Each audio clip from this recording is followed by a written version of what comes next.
later in life you're going to need to do this. Only in physics would you need to do this. So we're going to find, ultimately, way down here, where it says force of friction in newtons, the force of friction between this box of tissue and the floor. Your job is to do something else. I'm just doing an example with you. And in order to do it, we're going to gather all this stuff and draw a diagram. So I think the first thing I do before I draw a diagram or anything, I'm going to slide this across the floor. I need somebody to time it for me. Can anybody get a timer on your watch ready? And so what I'm going to do, I'm going to slide it from my backpack, and I just need you to say, no, I'm going to say 3, 2, 1, and I'm going to slide it. As soon as it stops, you stop the timer. So when I go 3, 2, 1, start, and then stop when it stops. Are you ready? Ready?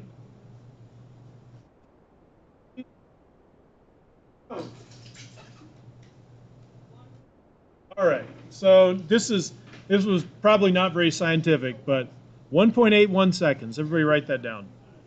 And the slide distance, I'm measuring it in floor tiles because that's convenient. 2, 4, 6, 8, 10. About 11.8. 11.8 floor tiles. All right. So might as well go ahead and do, I'm just going to do everything I can do here until I run into an issue. So the slide distance in meters. Does anybody have any idea how long a floor tile is? What? Yeah, so these are exactly a foot. And up here it says 1 foot is 0.305 meters. So what I need to do is take 11.8 feet and convert that to meters. So I'm going to show my math here. 11.8 feet. And what do I need to do in order to get that in meters if 1 foot is 0.305 meters? We've done this before. I multiply it by some fraction. Anybody know? If 1 foot equals 0.305 meters, what fraction do I write here so that I can get this in meters? So I do 1 foot over 0.305 meters. So don't write this, just look at it.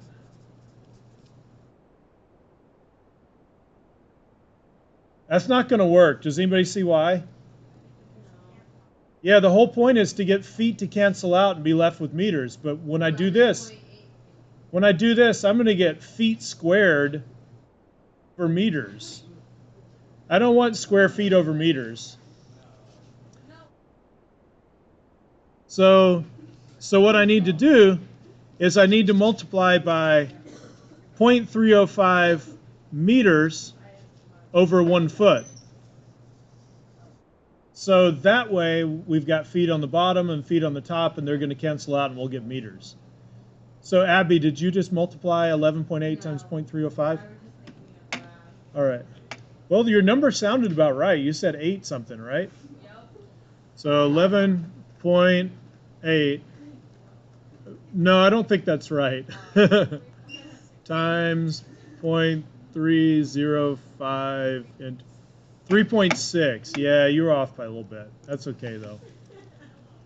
3.6 meters. So that distance is 3.6 meters. All right. Now we've got acceleration, and that's sort of a big jump. You know what? Yeah, let's calculate that, but I've given you a formula. I've got it up here at the top. We can use this formula. It says 2 times delta x. What's delta x? The little triangle with an x there. 2 times displacement, which is another word for what? Distance. So 2 times the distance divided by, what's t? Time squared. All right, so I'm going to use that formula down here to find acceleration. Acceleration equals 2 times, so what was the distance that it slid? Use meters. That was the whole point of getting 2 times 3.6 over 1.81 seconds squared.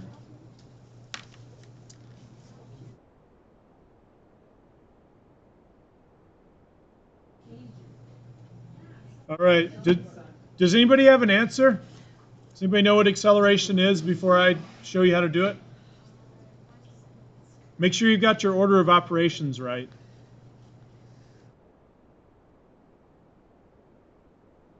And actually, if you have an iPhone like I do, it's good to turn it sideways for this one. Anybody have an answer? I don't know what it is. Okay, so I'm going to do 2 times 3.6, and I've got 7.2. And now, since I've got this nice function on here, I can do divided by 1.81, and I can just hit the square thing over here. 2.2, is that what you got? So it's right around 2.2. And 2.2 watts, what are the units for acceleration? Meters per second squared. All right.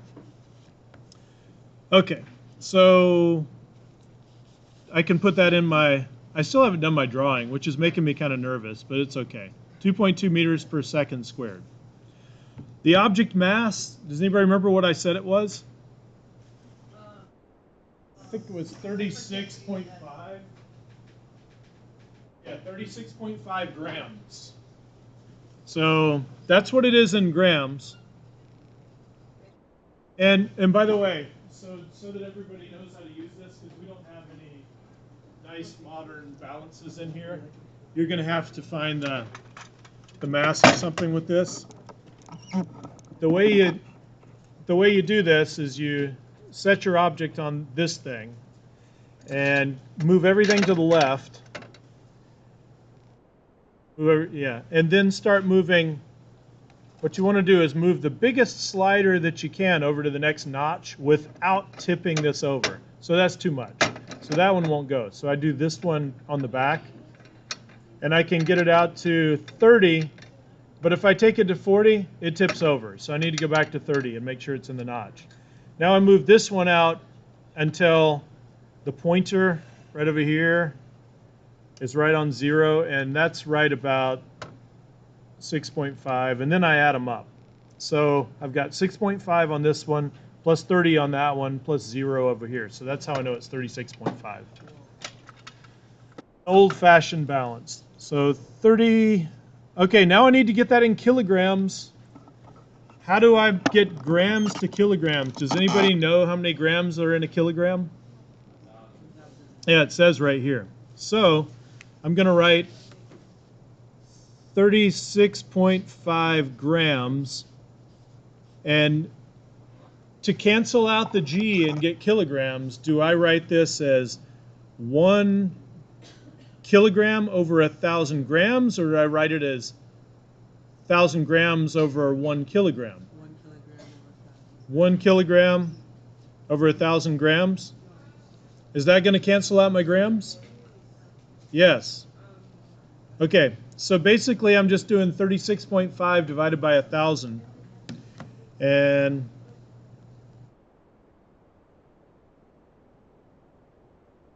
the decimal point over 3 places. 0.0365.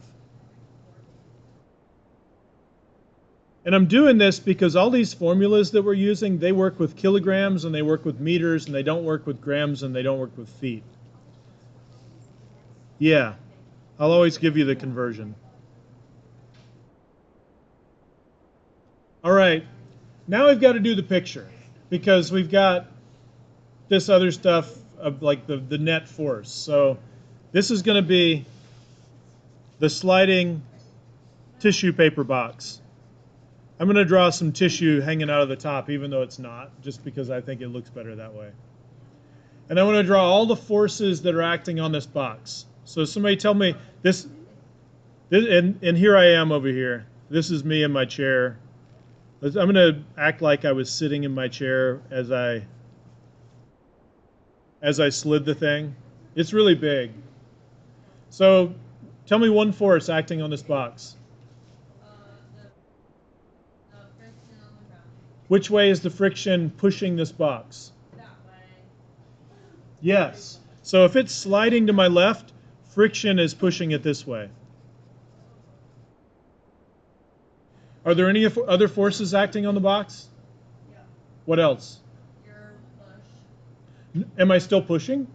No. No. So that was only acting before we started the timer. I was pushing before the timer started. So as it's sliding across the floor, I'm not pushing it. Are there any other forces? Yeah. What's the other name for gravity? Weight. So there's weight. And if there's weight going down and the box isn't going down, there's got to be another force. What's that? Yeah. So this, I'm going to call it the normal force. This is the force of the floor pushing up. And those two forces are equal. So really, we don't need them. But I'm just putting them in to be complete. Are there any other forces? You think we should include air resistance on this? Yes. Technically, yes. But it gets too complicated, so we're leaving it out. Because it's pretty small. That box wasn't going very fast. What? I'll come back to that in a minute. So just with regard to these forces, are there any other ones? Am I done? No. I'm done. Yeah. So the net force, here's a fill-in-the-blank statement for you to fill in. The net force is equal to what? Friction. These cancel out. All we're left with is that. I'm just going to write up here, net force equals friction in this case. All right. So what I've figured out is the net force is equal to friction, and that's important because the net force equals ma. So therefore, friction equals ma. And I've got m and I've got a, so I can get friction. So Maddie, now I'm back down here. So the net force during the slide, just going to use, I'm going to write net force equals, what's the mass of the box? Do we use 36.5 or do we use 0.0365? I want to do MA. So which one? Do we use grams or kilograms? What have we always used when we've done F equals MA? Kilograms. Just make sure you use kilograms, because if you don't, you're not going to get newtons for force. You're going to get some other weird thing. So this is 0.0365 kilograms. And what was the acceleration? Oh, 2.2. I was about to, does anybody know why I looked at this number and said, oh? No, because you put the wrong number up. No, it's okay.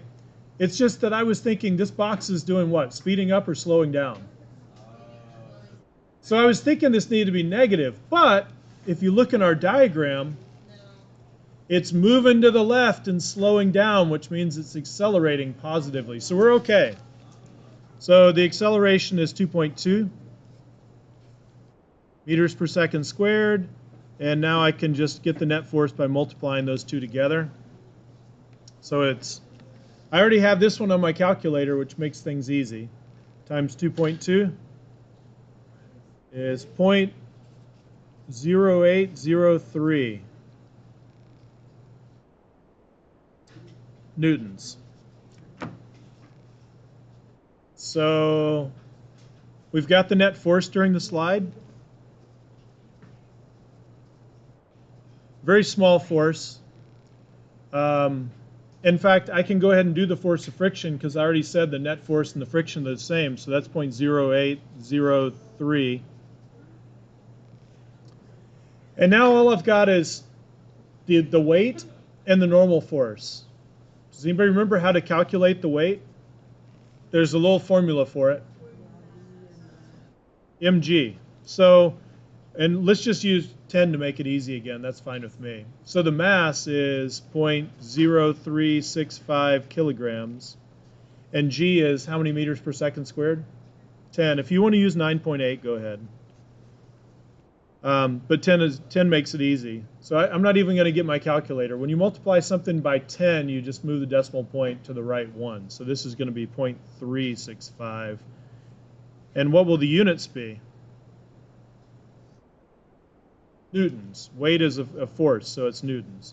So it's 0.365 newtons. And last, if this is 0.365 newtons, what is this? 0.365 newtons. 0.365 newtons. All right.